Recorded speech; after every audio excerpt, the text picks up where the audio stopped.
जब मुसलमान बदअमल होगा, मोदी और योगी जैसे जालिमों को मुसल्लत करेगा। सुन लो, ज़हरल फसाद फिल बर्रि वल बहरि बिमा कसबत ऐदिन नास। हमारे अमाले बद की वजह से अल्लाह जालिमों को मुसल्लत करता है। आज जो हमारी मस्जिदें तोड़ी जा रही, जिम्मेदार हम हैं। बहराइच के अंदर 23 मकानात के ऊपर बुलडोजर चलाने के लिए नोटिस चिपकाया गया। उनमें से सिर्फ 3 घर गैर मुस्लिम के हैं, बाकी 23 मकानात मुसलमानों के। कहां है हमारी तंजीमें? क्यों सो रही? आपके पास ताकत की कमी है? सिर्फ गद्दी के लिए लड़ोगे, सदर बनने के लिए लड़ोगे, सेक्रेटरी बनने के लिए लड़ोगे। कौम के लोगों के, कौम के बच्चों की पैरों में गोलियां मारी जा रही है, आपकी जुबान बंद हो जाती। जुल्म के खिलाफ बोलना सीखें हमारी तंजीम के लोग और हमारे दानिश्वर तबका। बुज़दिल बने बैठे हैं जना, कुछ नहीं कर रहे हैं। भाइयों, बात तो बड़ी लंबी हो सकती है कहने के लिए, लेकिन बेसिक इतना कहूंगा। आप अपनी बच्चियों को ग्रेजुएशन कराते हैं, आप मैट्रिक की तैयारी कराते हैं, आप अगर पढ़े लिखे हैं तो घर के अंदर भी करा सकते।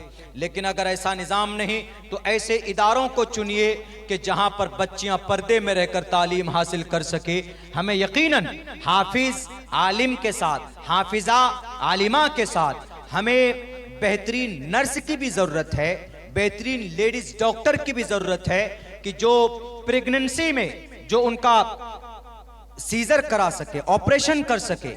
आज हमारे पास लेडीज डॉक्टर बहुत कम है। अगर उनको आपकी बीवी है, अगर उनको ऑपरेशन कराना है तो जेंट्स डॉक्टर कराते। बहुत कम तादाद में औरतें डॉक्टर होती। हमें ऐसे डॉक्टरों की भी जरूरत है। हम अपनी सिस्टम को क्यों नहीं सुधारते? लाखों करोड़ों रुपए हैं इस उम्मत के पास। 9.5 लाख एकड़ जमीन है जनाब, वक्फ प्रॉपर्टी, जिसको लूटने की कोशिश की जा रही। 9.5 लाख एकड़ जमीन है किनके पास? हमारे भारत के अंदर मुस्लिम वक्फ के पास, वक्फ बोर्ड के पास 9.5 लाख एकड़ जमीन। आज तक कुछ किया? कुछ नहीं किया। सिर्फ वक्फ बोर्ड का चेयरमैन बना तो करप्ट बन गया, लुटेरा। मैं इसलिए बोलता हूं, मैंने तहकीक की है, हैदराबाद के अंदर हजारों घर वक्फ बोर्ड की हैं। उनका किराया 25,000 रुपए आता है। वक्फ बोर्ड की रसीद के ऊपर 2500 लिखा जाता, बाकी 22-23 हजार रुपए वक्फ के चेयरमैन के पास जाता। जब मुसलमान बदअमल होगा, मोदी और योगी जैसे जालिमों को मुसल्लत करेगा। सुन लो, ज़हरल फसाद फिल बर्रि वल बहरि बिमा कसबत ऐदिन नास। हमारे अमाले बद की वजह से अल्लाह जालिमों को मुसल्लत करता है। आज जो हमारी मस्जिदें तोड़ी जा रही, जिम्मेदार हम हैं। बहराइच के अंदर 23 मकानात के ऊपर बुलडोजर चलाने के लिए नोटिस चिपकाया गया। उनमें से सिर्फ 3 घर गैर मुस्लिम के हैं, बाकी 23 मकानात मुसलमानों के। कहां है हमारी तंजीमें? क्यों सो रही? आपके पास ताकत की कमी है? सिर्फ गद्दी के लिए लड़ोगे, सदर बनने के लिए लड़ोगे, सेक्रेटरी बनने के लिए लड़ोगे। कौम के लोगों के, कौम के बच्चों की पैरों में गोलियां मारी जा रही है, आपकी जुबान बंद हो जाती। जुल्म के खिलाफ बोलना सीखें हमारी तंजीम के लोग और हमारे दानिश्वर तबका। बुज़दिल बने बैठे हैं जना, कुछ नहीं कर रहे हैं। यही वक्फ के ऊपर जो बिल आ रहा है ना, ये हमारे करप्ट होने की वजह से इसके ऊपर बिल लाया जा रहा है। आपको नहीं मालूम है, महाराष्ट्र में सिर्फ 1 लाख एकड़ जमीन वक्फ बोर्ड के पास, वक्फ बोर्ड की 1 लाख, उन 1 लाख में से 70,000 एकड़ जमीन, 70,000 एकड़ जमीन गैरों के कब्जे में। 30,000 एकड़ जमीन वक्फ के पास है। लेकिन इन 30,000 एकड़ जमीन पर जो टावर गाड़े गए ना, टावर, उन टावर से जो इनकम है वो सालाना 10 करोड़ रुपए है। बताइए, महाराष्ट्र के टोटल मुसलमानों के मसाइल, मिल्ली मसाइल, मदरसा हो, मस्जिद हो, मकतब हो, इन जगहों को चलाया जा सकता है कि नहीं जा सकता? वक्फ की प्रॉपर्टी से टोटल मदारिस चलाए जा सकते।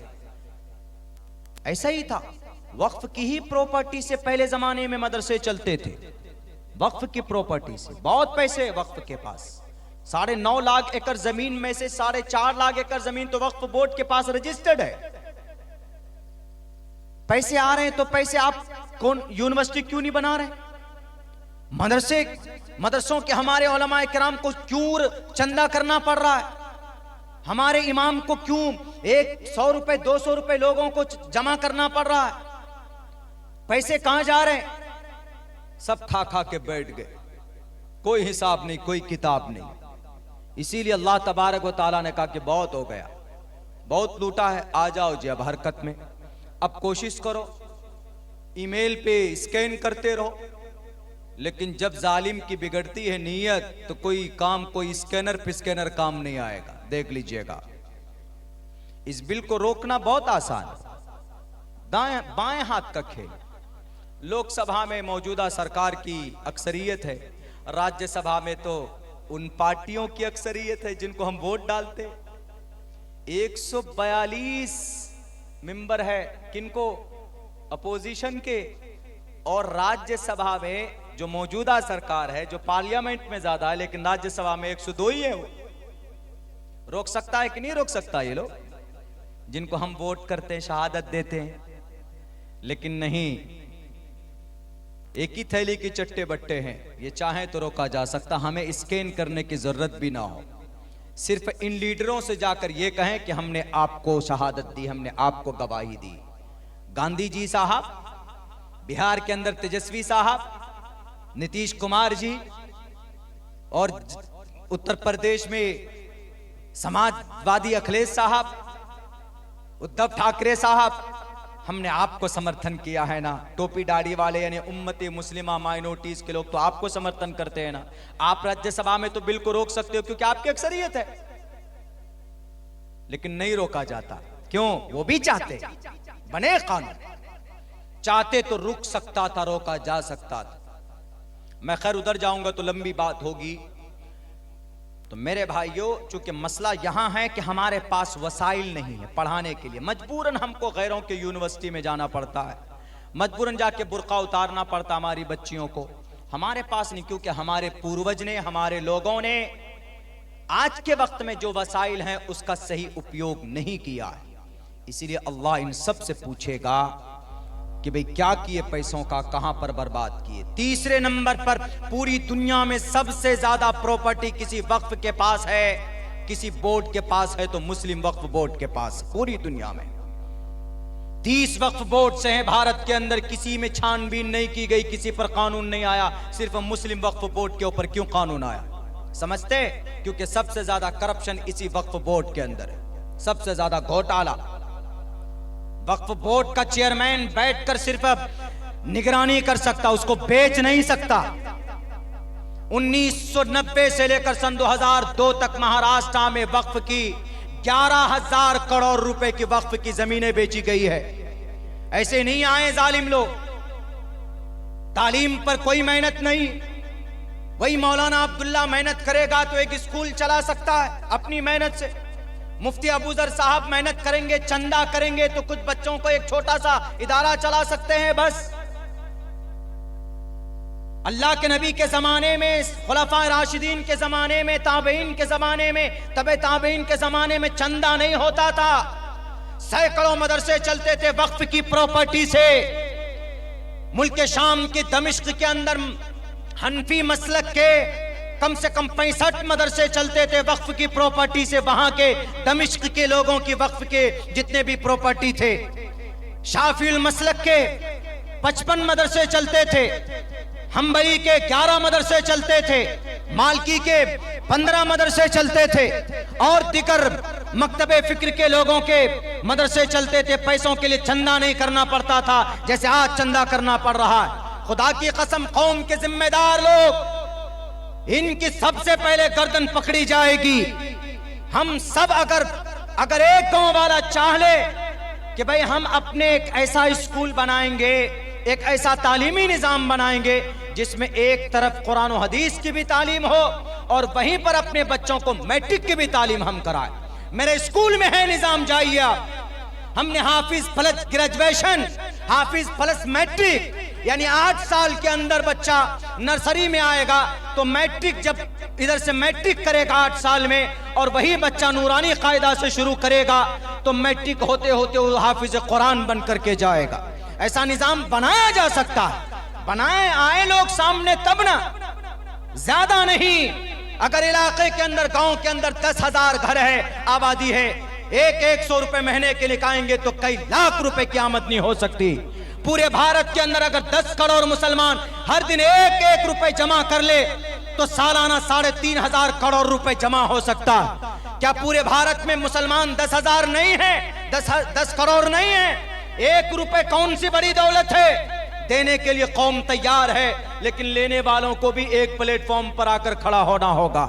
उनको अपनी जिम्मेदारी का एहसास देना दिलाना होगा, नहीं तो कोई भी आएगा हमारी शरीयत के ऊपर उंगली उठाकर चला जाएगा। हमने कहा वहां के लोगों को, उन्होंने कहा कि मौलाना बताइए जरा, अम्मा आयशा के बारे में बातचीत हुई। हमने कहा कि अम्मा आयशा सिद्दीक़ा रज़ी अल्लाह ताला अन्हा बहुत ज़्यादा ज़हीन व फ़तीन थी। यकीनन 6 साल की उम्र में निकाह हुआ है और 9 साल की उम्र में रुखसती हुई है अम्मा आयशा सिद्दीक़ा रज़ी अल्लाह ताला अन्हा का, इसमें कोई शक नहीं है। ये बिल्कुल मुस्तनद है, मुअतमद है, लेकिन उसको समझाने की ज़रूरत है। हमने कहा कि अपनी समाज की बेटियों को भी अम्मा आयशा सिद्दीक़ा रज़ी अल्लाह ताला अन्हा की सीरत और सहाबा और सहाबियात की सीरत अपनी बच्चियों को पढ़ाइए, तो इंशाअल्लाह अम्मा आयशा सिद्दीक़ा की कोई ना कोई सिफत को अगर फॉलो कर ली वो बच्ची, तो कभी भी अपने ईमान का सौदा नहीं कर सकती। अम्मा आयशा वो हैं कि जिनसे तकरीबन 2000 हदीसें रिवायत की गई है, मरवियात है उनके। 6 साल की उम्र में निकाह हुआ, 9 साल की उम्र में आपकी रुखसती हुई। तो वहां आदमी ने कहा कि मौलाना 18 तारीख को हमारा डिबेट है, रामगिरी महाराज साहब से आप चलते तो अच्छा होता, क्योंकि रामगिरी महाराज ने साफ ये कहा कि मुसलमानों की किताबों में है कि मोहम्मद ने 6 साल की उम्र में शादी निकाह किया और 9 साल की उम्र में रुखसती हुई, मुसलमानों की किताब में है। वो ये बात तो ठीक कह रहा है, तो इसलिए मैं तैयार हूँ डिबेट के लिए। तो बहुत से लोग तैयार हुए। मेरा जाना जब हुआ वहाँ पे 16 तक, गालिबन 15 तारीख को शायद वो प्रोग्राम था वहाँ का, जस्ट करीब में ही लातूर का एक इलाका है, वहाँ पर प्रोग्राम था, वो अहमदनगर का रामगिरी महाराज। तो हम गए वहाँ पर। जब लोग आए तो हमने कहा कि सबसे पहली बात तो ये कि उनका ये दावा सही, लेकिन जो वो जिल्लत के लिए, वो जो बदनाम करने के लिए दावा कर रहा है ना, क्या जिनके गुरु ऐसे जो 6 साल की बच्ची से निकाह कर रहा हो, 9 साल की उम्र में बीवी बना कर ला रहा हो, तो जिनके गुरु ऐसे तो मुसलमान कैसे होंगे? यानी जिल्लत रुसवाई जालिम बनाकर पेश किया गया। तो हमने कहा कि रामगिरी महाराज साहब को आप लाख कुरान की दलीलें दे दीजिए, लाख समझा दीजिए, समझेगा नहीं। हमने कहा 2 मंत्र लिखिए, 2 मंत्र उनको बता दीजिएगा। एक मंत्र महाभारत का है, एक मंत्र मनुस्मृति का है। पहला मंत्र तो ये है, उनको बता दीजिएगा कि अल्लाह के नबी ने 9 साल की उम्र में जो बीवी बनाकर अम्मा आयशा को लाए, ये कोई खिलाफे सोसाइटी या खिलाफे नेचर नहीं था। अम्मा आयशा बालिगा थी, उस वक्त बालिग हो गई थी 9 साल की उम्र में, क्योंकि अरब में गर्म माहौल है। गर्म माहौल का मतलब वहाँ की आबो हवा गर्म है, वहाँ के मौसम गर्म है, वहाँ ठंडा नहीं मिलेगा आपको, बहुत कम मिलेगा। गर्म आबो हवा में बच्चियां कम उम्र में ही बालिगा हो जाया करती है, बुलूगत की हालत को पहुंच जाती है। तो अम्मा आयशा को बीवी बनाने के लिए अल्लाह के नबी ने प्रेशर नहीं डाला था, बल्कि अबू बकर सिद्दीक ही आकर कहने लगे, ए मोहम्मद रसूलुल्लाह, आप अपनी बीवी को क्यों नहीं ले आते अपने घर? बड़ी हो गई है आयशा, बाप है, बाप बेटी के बारे में कभी भी गलत कदम नहीं उठा सकता। अगर वो बच्ची होती, अगर वो इस हालत में नहीं होती कि बीवी बन सके, अल्लाह के नबी की उम्र उस वक्त में थी कितनी? 50 साल। अम्मा आयशा की उम्र 9 साल। उन्होंने यही कहने की कोशिश की, एक अधेड़ उम्र का आदमी, एक एजेड आदमी, उम्र दराज आदमी 9 साल की बच्ची से विवाह कर रहा है, बीवी बना कर ला रहा, देखो कितना बड़ा जुल्म है। जुल्म नहीं है, ऐसा हो सकता है। क्यों हो सकता है? महाभारत के अंदर कहा गया, महाभारत में कहा गया, त्रिशदशो दशवर्षा, 3 को बोलते, शद 10 को बोलते, त्रिशदशो 30 साल का, दश वर्षा 10 वर्ष की लड़की, त्रिशदशो 10 वर्ष का मर्द, 30 वर्ष का मर्द, 10 वर्षो 10 वर्ष की लड़की, त्रिशदशो 10 वर्षा भार्गो विंदेन नग्निकाम, नग्निकाम संस्कृत में शादी को बोलते। 30 साल का मर्द 10 साल की लड़की से विवाह कर सकता है, वो भी ऐसी लड़की विंदे ने जिसको हैज ना आया हो, यानी वो बालिग भी नहीं हुई है। हैज आने का मतलब लड़की बालिग हो गई, वो एक प्रूफ है, वो एक साइंस है, वो एक निशानी है कि हैज का खून आया, लड़की बालिग हो गई, मां बन सकती वो। त्रिशदशो 10 वर्षा भार्गो विंदेन नग्निकाम। और आगे देखिए इसमें क्या कहा, 30 साल का मर्द 10 साल की बच्ची से कर सकता, आगे और उम्र घटा दी। एकविंशति वर्षा, एक को विंशति 20 को बोलते, एक को एकम बोलते संस्कृत, 2 को द्वे बोलते, 3 को त्रिणी, 4 को चतवारी, 5 को पंजा, ये पंजावत पंचा, 6 को षट, 7 को सप्त, 8 को अस, 9 को नवा, 10 को दशा, 11 को बोलेंगे एकादशा, द्वादशा, 12, 13 को त्रियोदशा, 14 को चतुर्दशा, 15 को पंचादशा, 16 को षोडशा, 17 को सप्तादशा, 18 को अष्टोदशा, 19 को नवदशा और 20 को विंशति। 20 संस्कृत में विंशति, दुनिया की किसी भी डिक्शनरी में जाकर देख लो, संस्कृत में गिनती इसी को बोलते हैं, ऐसी गिनती होता, एकम द्वे त्रीणी चत्वारी पंचा षट सप्त अष्ट नवदशा, एकादशा द्वादशा त्रियोदशा चतुर्दशा पंचादशा षोडशा सप्तादशा अष्टादशा नवदशा एंड विंशति। विंशति 20 को बोलते हैं। इसमें लिखा एकविंशति 21 बरस का मर्द, एकविंशति वर्षा 21 वर्ष का आदमी, एकविंशति वर्षा, वर्षा बरस को साल को वर्षा बोलते हैं संस्कृत में। एकविंशति वर्षा 21 बरस का मर्द, सप्रावर्षा, सप्रावर्षा सप्त से सप्त 7 बरस की लड़की से 21 बरस का मर्द 7 बरस की लड़की से विवाह कर सकता है। महाभारत में है, रामगिरी महाराज आप तो बड़े उछल रहे थे, आपके नबी ने 50 साल की उम्र में 9 साल की बच्ची से विवाह कर लिया। महाभारत में भी लिखा हुआ है कि 33 बरस का मर्द 10 बरस की लड़की से विवाह कर सकता है, 21 बरस का मर्द 7 बरस की लड़की से विवाह कर सकता है। आपने इसलिए विवाह किया है 50 साल की उम्र में 9 साल की बच्ची से, ताकि कौम को एक पैगाम दे सके, चूंकि अल्लाह के नबी रोल मॉडल थे पूरी दुनिया के इंसानों के लिए, सिर्फ मुसलमानों के लिए नहीं, पूरी दुनिया के इंसानों के लिए। इसीलिए कहा गया नराशन संवाजिनम वाजत्री शैदीरम पूषणम सन्मैरी मेरथम न दुर्गा दवसवा सुदानवो विश्व सम्मात्रो अहंसो निष्पिपर्था। पूरी दुनिया के अंदर लोगों को रहनुमाई करने वाला नराशंस होगा, लोगों को गुनाहों से बचाने वाला नराशंस होगा। Narashans will free the people from since.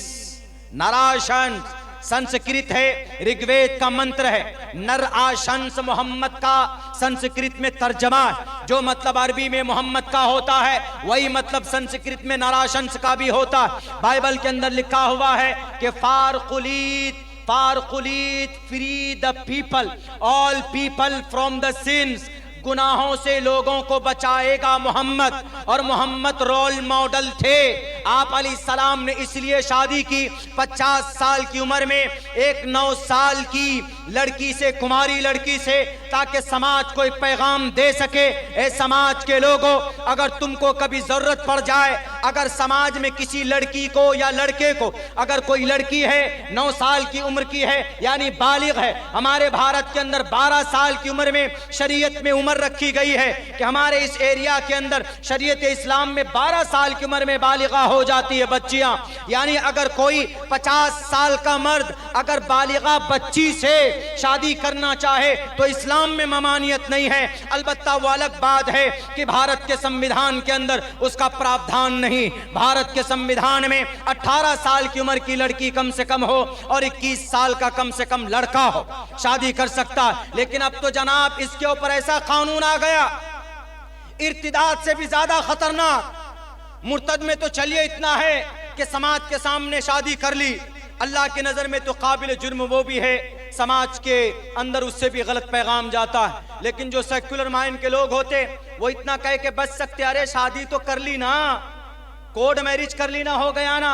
लेकिन इससे भी ज्यादा खतरनाक चीज क्या है?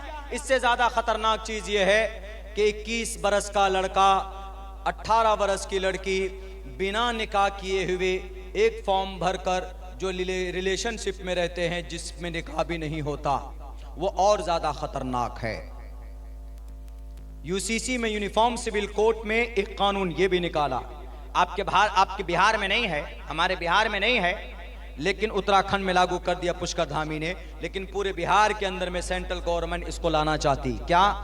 एक जवान लड़का है 21 साल का, एक जवान लड़की है 18 साल की, वो चाहें तो बिना शादी के मियां बीवी की तरह रह सकते। बताइए कितना खतरनाक कदम है। ज्यादा कॉमन, ज्यादा वो हो गए ना ये लोग, ज्यादा सेक्युलर हो गए। बस यही वाकया बताकर मैं अपनी जगह लेता हूं, क्योंकि हिम्मत बहुत ज्यादा बोलने की नहीं है। हजरत वाला तशरीफ फरमाए, बस मैं यही वाकया समझा कर आपके सामने में अपनी जगह लूंगा। बहुत खतरनाक है। अगर किसी को अपनी नफ्सानी ये शहवत को अगर मुकम्मल करना हो, पूरा करना हो, तो अल्लाह के नबी क्या फरमाते हैं? अल्लाह के नबी फरमाते हैं कि निकाह करो। मनिस्तात मिनकुमुल बाअत फल्यतज़व्वज फइन्नहु अग़ज़्ज़ु लिलबसरि व अहसनु लिलफ़रजि वमन लम यस्तती फ़अलैहि बिस्सौम फइन्नहु लहु विजाउन। रवाहुल बुखारी। अल्लाह के नबी अलैहिस्सलातु वस्सलाम फरमाते, जनाब मोहम्मद रसूलुल्लाह ने फरमाया कि तुम में से अगर कोई आदमी समाज के अंदर में इस काबिल है कि वह खर्च को बर्दाश्त कर सकता है, उसको चाहिए। जो लोग जाने वाले जाने दीजिए, बहुत कीमती बातें समझा रहा हूँ, जाने दीजिए उनको, आप लोग बैठे रहिए। मुझे कोई 3 बजे भी टाइम दे दे, 10 आदमी भी बैठा हुआ हो, मेरी आदत यह है कि अगर 10 आदमी भी गौर से सुनने वाला है तो मैं तुलुए आफ्ताब तक बात कर सकता हूँ। मेरी ये कभी भी मंशा नहीं होती कि आप हमको शुरू में दे दीजिए, मजमा बहुत भरा होगा तो खूब हम बात करेंगे। आप बैठिए, 10 ही आदमी बैठिए, लेकिन अगर आपके अंदर सुनने की तलब है तो मुझ में बोलने की भी कुव्वत ऊपर वाला डालता रहेगा। तो बहुत कीमती बात बता रहा हूं। समाज के अंदर में जो ये सरकारें जो कवानीन ला रहे हैं ना, या आपके इर्तिदाद को आसान कर रहे हैं, इसको समझने की जरूरत है कुरान और हदीस की रोशनी में। तो अल्लाह के नबी ने फरमाया कि अगर समाज के अंदर में बेहतर सोसाइटी बनाना हो तो ये 21 साल का लड़का 18 साल की लड़की से लिव इन रिलेशन नहीं, बल्कि शादी करो। फल्यतज़व्वज, शादी करोगे, फइन्नहु अग़ज़्ज़ु लिलबसर, तुम्हारी निकाह की भी हिफाजत होगी, व अहसनु लिलफ़रज, तुम्हारी शर्मगाह की भी हिफाजत होगी। और फिर अगर किसी के पास पैसा नहीं है, दौलत नहीं है, वो बीवी का खर्चा बर्दाश्त नहीं करता है, तो मोहम्मद रसूलुल्लाह क्या फरमाते हैं? सेक्स की ताकत को कम करने के लिए, शहवत तो बहुत लोग कम समझते हैं, इनमें से सेक्स समझते हैं ना, शहवत को दूसरे लफ्जों में बोलिए, अंग्रेजी में, सेक्स को कम करने के लिए कोई टॉनिक नहीं। अगर किसी में सेक्स कम है, वो चाहता है कि ये ताकत बढ़ जाए, यानी अगर शहवत कम है, वो बढ़ाना चाहता है, तो टैबलेट्स है, दवाई है, भले उसका कोई साइड इफेक्ट है, खाता है आदमी, हकीम के पास जाता है, बहुत से आदमी कुछ सर्जरी कराते तो वो ताकत बढ़ सकती। लेकिन किसी में कुदरती तौर पर शहवत बहुत ज्यादा है, तो उसको कम करने के लिए कोई टॉनिक नहीं है, कोई गोली, कोई टैबलेट्स नहीं है। उसको कम करने के लिए एक ही ताकत है, एक ही फार्मूला है जो हमारे नबी ने बताया, फ़अलैहि बिस्सौम। अगर तुमको शादी करने की हिम्मत नहीं है, पैसे नहीं है, घर नहीं है, बीवी को नहीं संभाल सकते, खर्चा उनका नहीं निभा सकते, उठा सकते, तो फ़अलैहि बिस्सौम, तुम रोजा रखो। क्यों? रोजे की वजह से तुम्हारी सेक्स पावर घट जाएगी। फ़इन्नहु लहु विजाउन, ये शहवत को तोड़ता है कौन? रोजा। अल्लाह के नबी ने फरमाया कि समाज को बेहतर करना हो तो निकाह करो, और ये लोग इर्तिदाद को बढ़ाने के लिए लिव इन रिलेशन में रहो। लिव इन रिलेशन में नेपाल की एक लड़की 60 टुकड़े किए गए उसके जिस्म का बेंगलोर के अंदर इन्हीं कवानीन की बुनियाद पर। दिल्ली के अंदर श्रद्धा नाम की लड़की, इन्हीं कवानीन की वजह से उसके जिस्म के 35 टुकड़े किए गए। इन्हीं कवानीन की वजह से कलकत्ता के अंदर डॉक्टर अहाना की 5 मर्तबा रेप किया गया, उनकी कमर की हड्डी तोड़ी गई, इन्हीं कवानीन की बुनियाद पर। अल्लाह के नबी का फरमान है, सोसाइटी को बेहतर करना हो तो जायज रिश्ते पैदा करो। अपने ईमान का सौदा बॉयफ्रेंड के साथ मत करो। उनकी गाड़ियों को देखकर, उनके 4 पहियों को देखकर तुम्हारे पीठ पर लात मारेगा एक दिन। अब तो कानून बना है ईमान के ऊपर डाका डालने के लिए, यूनिफॉर्म सिविल कोड का। लिव इन रिलेशन में रहो। और उस रिश्ते की सबसे कमजोरी क्या है? जब चाहे तब तोड़ सकते, यानी लड़का लड़की रहे कहां, दरभंगा में फ्लैट लेकर मन भर गया तो लड़की या लड़का उस रिश्ते को खत्म कर सकता है बड़ी आसानी से। कुछ नहीं, सिर्फ एक फॉर्म लिखकर देना है कि हम इस रिश्ते को खत्म करना चाहते हैं। तो पता इससे क्या होगा? इससे हरामियों नस्ल बच्चे पैदा होंगे, इससे कत्ल का वारदात बढ़ेगा, इसके अंदर फितना फसाद बर्पा होगा, इर्तिदाद के बाजार गर्म होंगे। महाभारत में भी है क्या? यथा वायुम समाश्रिते सर्वजीवन्ते जंतवः। नौजवानों, अगर तुम चाहते हो सुख की जिंदगी हासिल करो तो तुम्हारे लिए विवाह जरूरी है। यह मनुस्मृति का मंत्र, महाभारत का नहीं, पहले वाला महाभारत का था, यह मनुस्मृति का मंत्र। यथा वायुम समाश्रिते सर्वजीवन्ते जंतवः तथा गृहस्थामाश्रिते। गृहस्थामा, गृहस्थ, नस्ल पैदा करना। गृहस्थ, काश्तकार को गृहस्थ बोलते हैं ना, कि हम गृहस्थ हैं। क्यों? क्योंकि फसल पैदा करता है। इसी को संस्कृत में लाया है कि तथा गृहस्थामाश्रिते वर्तन्ते इताराशरामा। क्योंकि शादी से समाज के अंदर उन्नति होती है। मनुस्मृति ने कितनी अच्छी बातें कही है। रामगिरी महाराज साहब और कानून बनाने वाले, आपको अगर कुरान और हदीस समझ में नहीं आता है तो कम से कम अपने शास्त्रों को ही तो पढ़कर देख लिया करो। उसके लिए भी जरूरी है ज्ञान का होना, तालीम का होना। तो मेरे भाइयों, इर्तिदाद से अपने कौम के बच्चों को बचाने के लिए सबसे पहला रास्ता तालीम का है। अपने बच्चों को बुनियादी तालीम दीजिए, अकीदा बतलाइए, तालीम से रोशनास कराइए। इंशाअल्लाह बच्चा आपका तालीम याफ्ता होगा दीन के ताल्लुक से। मॉडर्न नहीं, मॉडर्न बाद में बनाइए, पहले अकीदा समझाइए, ईमान की अहमियत बतलाइए, नबी पाक अलैहिस्सलाम की पाकीज़ा जिंदगी को उनके सामने में रखिए। इंशाअल्लाह वो बच्ची अगर इस्लामिक एतबार से तालीम याफ्ता होंगी तो कभी भी ये गलत कदम नहीं उठाएगी। अल्लाह से दुआ करता हूँ कि अल्लाह तबारक व ताला कहने सुनने से ज़्यादा अमल की तौफीक अता फरमाए। बहुत बहुत शुक्रिया, जज़ाकल्लाह। अस्सलामु अलैकुम व रहमतुल्लाहि व बरकातुहू।